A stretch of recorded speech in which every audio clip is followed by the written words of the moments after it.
किया गया है ताकि सभी की एक प्रस्तुति हो जाए और सभी की कविताएं तो लंबा सफर तय करके आए हैं।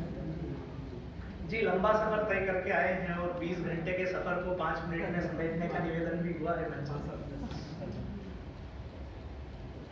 राष्ट्र हित के मर्म की, विशाल हिंदू धर्म की, उस रक्त रंजित माटी की, उस भारत की परिपाटी की, चेतक की उस चाल की, महाराजा छत्रसाल की, देशभक्ति के अर्थ की, वीरों के सामर्थ्य की, इस अखंड आर्यावर्त की बात करते हैं।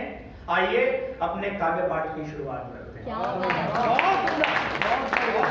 मैं कहां से आया हूं, मैं कौन हूं, मैं अपने परिचय की पंक्तियां सीधे सीधे रखता हूं बिना किसी भूमिका के। और स्वागत है, स्वागत है। जिनके चरणों में शिप्रा मैया पाप जगत के धोती है, जिनकी पूजा भी नश्वर देह के भस्म लेप से होती है, शिप्रा के तट बैठे साधु भी जिनकी महिमा गाते हैं, बड़े बड़े राजा भी जिनके आगे शीश झुकाते हैं, काल भैरव की कृपा जहां है, हर सिद्धि की माया है, अपने सब भक्तों के ऊपर जिस विश्व पिता की छाया है, और रुद्राक्ष गले में डाल जो वहां मृत्यु धाम में लेटा है, ये गोपाल भी उस परम कृपालु महाकाल का बेटा है।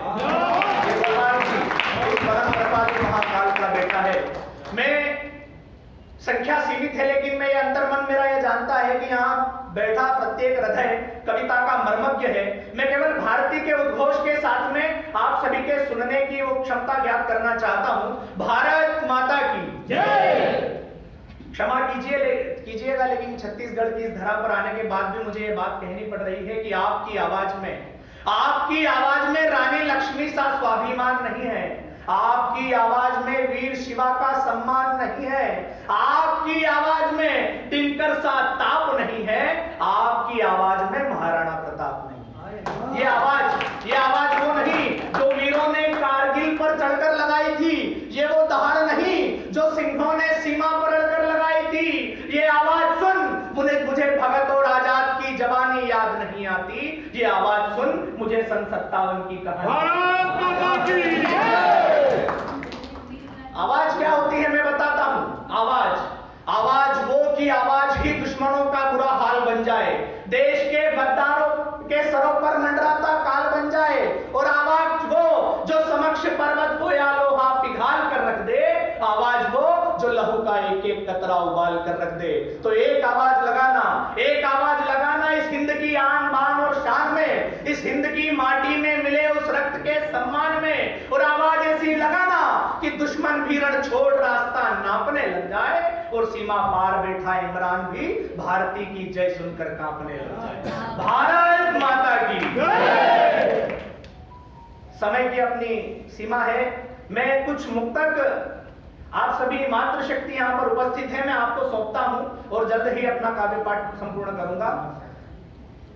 हम बड़े बड़े मुकामों पर पहुंच जाएंगे। आज मैं छत्तीसगढ़ में आकर के कवि सम्मेलन कर रहा हूं। मैं एक बड़े बड़े कार्य हम हमारे जीवन में कर चुके हैं, आप सभी अपने अपने जीवन में एक बड़े पायदान पर पहुंच चुके हैं, लेकिन हमने क्या पाया है मैं बताना चाहता हूं कि इन मुकामों से कुछ नहीं होगा, इन मुकामों से कुछ नहीं होगा, नेक कामों से कुछ नहीं होगा, जीते जी जो नमा को पूजोगे, जीते जी जो नमा को पूजोगे, चार धामों से कुछ नहीं होगा।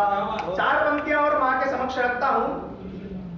कभी खुद के लिए नहीं जीती, मां कभी खुद के लिए नहीं जीती साहब, कभी खुद के लिए नहीं जीती, पियाला चैन का नहीं पीती, मुझको रखती है नवाबों की तरह, मुझको रखती है नवाबों की तरह, फटा पल्लू भले नहीं। क्या बात है, बहुत बढ़िया, बहुत बढ़िया।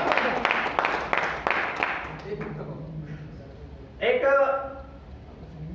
कार्यक्रम है उसे हमें नहीं भूलना चाहिए। आदरणीय अटल जी के संबंध में आज ट्रेन का यह लंबा सफर लेकिन एक नया छंद मुझे समर्पित करके चला गया। मैं एक छंद अटल जी के समक्ष रखना चाहता हूं और अपनी जगह लूंगा। पक्ष व विपक्ष दोनों चाहते थे जिनको, हाँ संत राजनीति के वो सब पर भारी थे। पक्ष व विपक्ष दोनों चाहते थे जिनको, हाँ संत राजनीति के वो सब पर भारी थे। भारती की आरती में तन मन होम किया, सत्य के पुजारी वह सत्यव्रत धारी थे। काजल की कोठरी से निकले बेदाग सुनो, काजल की कोठरी से निकले बेदाग सुनो, आदमी के रूप में वो एक अवतारी थे। आदमी के रूप में वो एक अवतारी थे। और संसद में सिंह जैसे सदा जो दहाड़ते वो, संसद में सिंह जैसे सदा जो दहाड़ते वो, आपके हमारे प्रिय अटल बिहारी। वाह वाह, बढ़िया भाई, बहुत बढ़िया, बहुत बढ़िया, बहुत बढ़िया।